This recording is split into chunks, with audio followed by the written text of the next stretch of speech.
Yes, thank you. I have known about Israel and been interested in Israel for many years. It's actually the operations of the IDF in its early years from 1948 onwards have always been studied very closely by British officers. I suspect by Norwegian Army as well, but certainly by the British Army.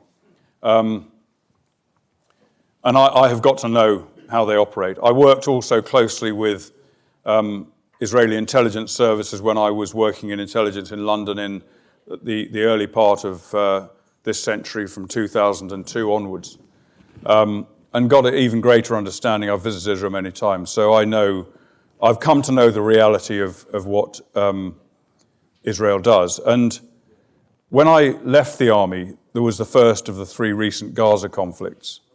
And it was only at that time that I was able to publicly speak about it. So I knew what the truth was. I knew what the reality was. I knew what great friends Israel and the IDF was to the UK. We worked very closely together, military cooperation at the top level, intelligence cooperation, technical cooperation.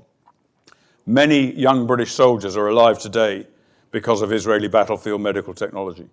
Many are alive because of Israeli technology that counters IEDs, bombs, and because of the technology we get from drones. So I knew what good friends Israel was to us, and hopefully we are to them.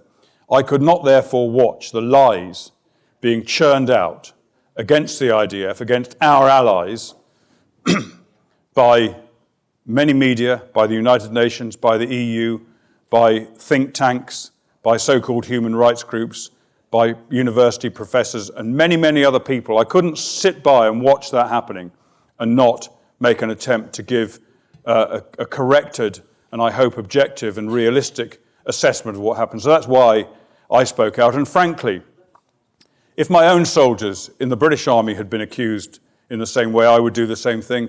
If American soldiers had, or if Norwegian soldiers had, I would do the same thing. It's just that Israel gets attacked far more than anyone else. And we mustn't forget as well, and something that I always remember, is that they're not just our friends. They've made the most incredible contribution to our world, to our culture, to our progress, to our societies. And they will continue to make that contribution. And they are at the front line. We are fighting today an existential threat between Western civilization and Islamic civilization. It's not something that most people want to acknowledge. It is the reality. I'm not talking about a war with all Islam. I'm talking about a war with those Muslims who want to undermine our culture, of whom there are many.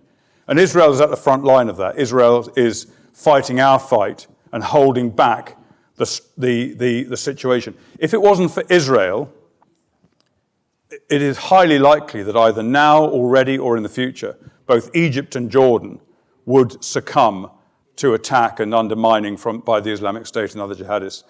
That would not only cause huge problems in the region, but would also multiply the immense refugee problem that exists in Europe. So Israel's at the front line, and to me, sorry to answer your question in a long-winded way, it's the reason behind it, and the reason that I think it's important that all of us continue to present the proper picture of Israel and its fight is because they're our front line. They're at the front. They must not and cannot be allowed to collapse. Thank you.